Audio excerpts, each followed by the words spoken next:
Hello everyone, welcome to From the Star Wars Home Video Library. I'm your host, Nathan P. Butler, and this time we're looking at another of those Japanese Laserdisc releases that's a little different than what we got over here in the US. Now to preface here, we need to look at two quick things. Don't forget that in 1993 they did the THX remastering process, what we usually think of as a 1995 thing, but those were all just based on these 93 masters, and we got the Definitive Collection Laserdisc set in the United States. It is a freaking brick. It is huge. We've looked at this before. It has that flap to open it up. It all side loads. You've got the discs for the 3 original trilogy films, now THX remastered. You've got a copy of George Lucas' The Creative Impulse. It's the full book rather than the abridged version from the 1992 Special Letterbox Collector's Edition VHS set. But it is without a dust jacket in this case, which is odd, but that was the norm for the US, and there's a little program in it to tell you what's on each disc. This got a release in Japan in 1994, 1 year later. Essentially identical with the exception of the fact that, in that case, the book actually has the dust jacket for some reason. Then after getting that release in 1994 in Japan, the Japanese market also saw 2 new Laserdisc releases in 1995. This is one of them. We just looked at this recently, the Star Wars Collector Set. This is the one that includes all 3 films, plus From Star Wars to Jedi, The Making of a Saga.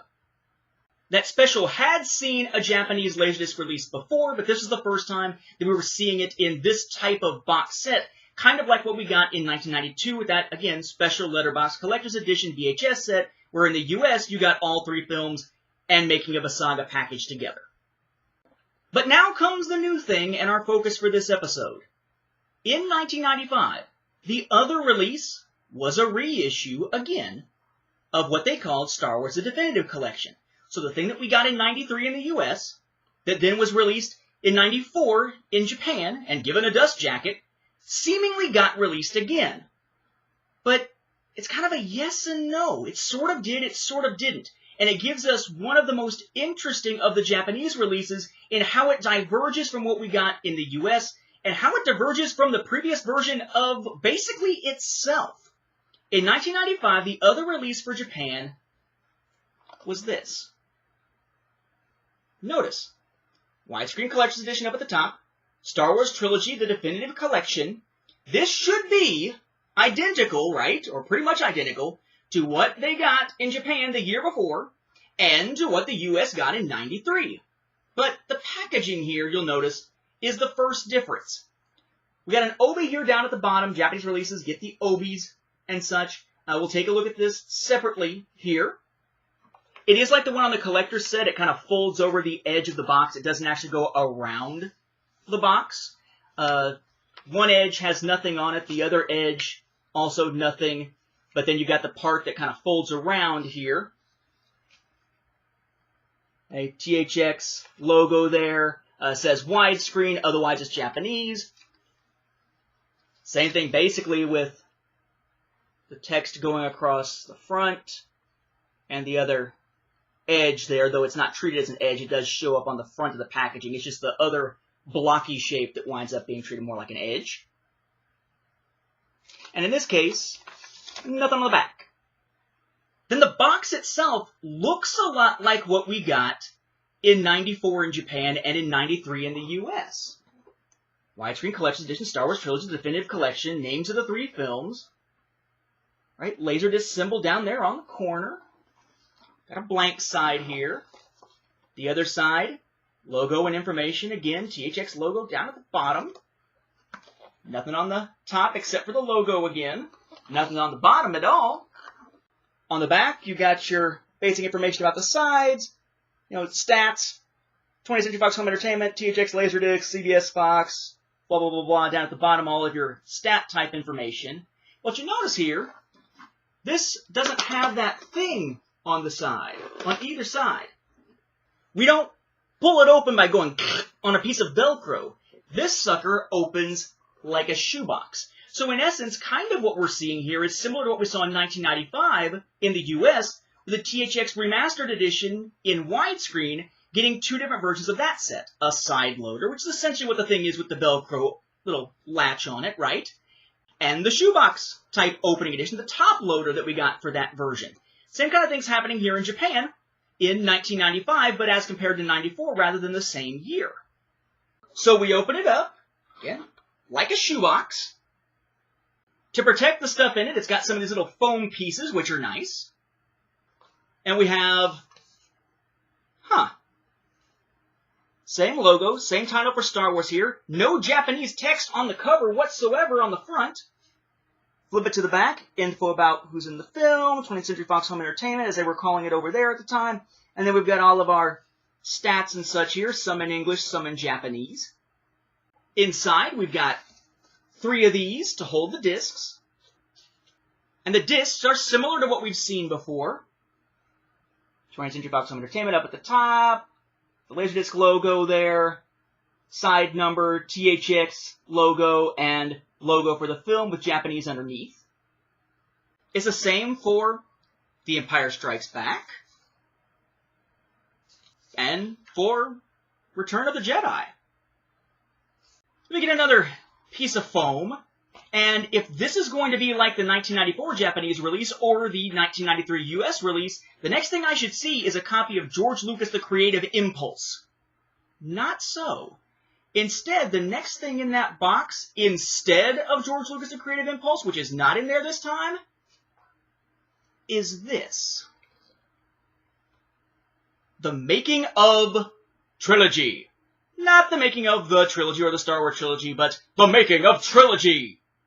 God, I love it when Japanese is translated into English badly. And as you'll see here, you have logos, oddly in episodes 6, then 5, then 4 order, rather than the other way around, that we've seen on previous, well, that are in the market on previous, I don't own these yet, that are in the market on previous releases of Classic Creatures Return of the Jedi, SPFX The Empire Strikes Back, and The Making of Star Wars as Told by C-3PO and R2-D2 on Laserdisc releases in Japan. And that's what this is, essentially. It's a package of those specials. You flip it over, and now they're in trilogy order here, and you've got your Making of Star Wars, SPFX, Classic Creatures. Information about when they were originally produced, 77, 80, and 83, respectively. CBS Fox logo, 20th Century Fox Home Entertainment, Lucasfilm logo, stats and such down here on the bottom. And it actually opens up. And you got a couple of publicity type photos here.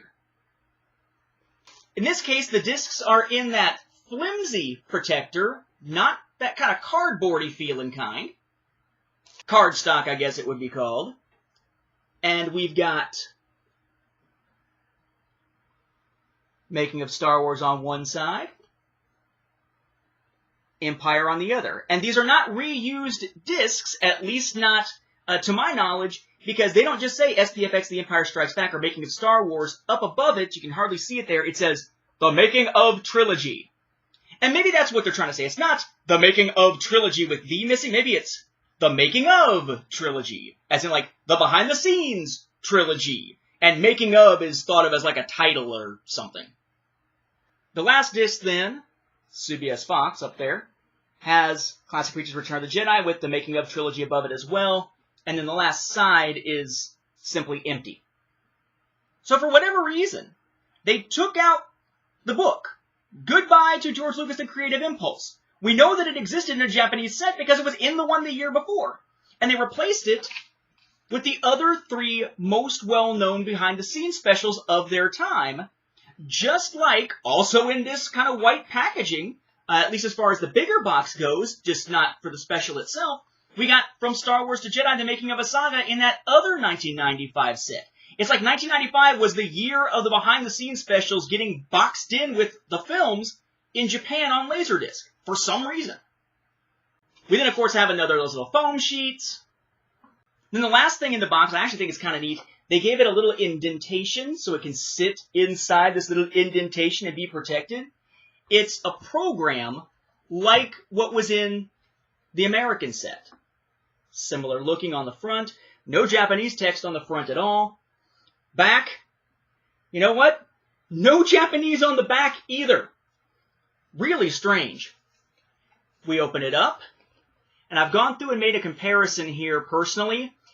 The bulk of what you see in here is the same as what's in the English version. You've got a lot of the headings in English, and then you got the actual text there in Japanese. You got your info on the contributors. It goes from film to film. It gives you the breakdowns of them. And it does seem to include the same material, but every once in a while you'll see more stuff listed as far as bonus features on the right-hand side for a particular disc in the English version than the Japanese version. I'm not able to tell right now whether that means that those are just missing or just not labeled. I would assume these are the exact same discs, except maybe with subtitles or something. So that being said, it seems odd that sometimes you see something in the English version over on the right-hand side that's not reflected in the Japanese version, at least as far as the program goes. And otherwise, it's pretty much identical. As a final note on it here, I would say, check out this. I do like the fact that when you open it up, there's like a little cutout spot on this top part, so you can use it to help you lift up the laser discs without damaging anything, or having to just dump it. So how's that for a weird release? It is so cool, and yet so freaking strange, because it doesn't match the other definitive collections in the US or in Japan. And it's released in the same year as another set that also bundles in a special, but has completely different packaging. Why? So strange. At some point, I'll probably need to do just an episode of my vlog, The Voice of Reason or Lack Thereof, if you haven't checked it out on the channel here, about the concept of double dipping and multiple dipping when it comes to trying to get us to buy the same things over and over again. But it's so strange that you would see a release in one year, a re-release the next year, but even though they're billed as if they are the same thing, I don't read Japanese, but unless it's on the text of this obi, there is nothing on this packaging that suggests that there are behind-the-scenes specials in it at all. Just a release of the same films again, in almost identical packaging, just changing the shape of it, and yet having different contents inside, at least as far as bonus content goes. One a book, one a Laserdisc full of behind-the-scenes specials, and having more than one release of different styles in the same year. We haven't really seen much of that in the US, unless it's here's a box set and then here you can buy it separately or something like that, or here's a Betamax and a VHS at the same time, or a DVD and Blu-ray at the same time. Closest thing to this we've really had is, I mean, I guess you could sort of say back a couple of years ago when they gave us that reissue of the complete saga set and the steelbooks in the same year. But so strange of an approach that they took in 1995 for the Japanese market. These things are actually pretty freaking tough to find. You can find the ones that are the regular size with the flap from 94 relatively easily. These suckers are a pain to finally get your hands on, but thankfully I was able finally to do it. And I wanted to share it because there's just something about weird stuff in the Star Wars home video library that really makes it jump out at me and gives me a chance to talk about something I think that's interesting that may have other people just like me sitting back scratching their heads going, what were they thinking? Yeah, apparently they were thinking, bring on those behind-the-scenes specials, or something. With that, we'll wrap up this episode. Thank you for watching, and may the Force be with the home video viewers.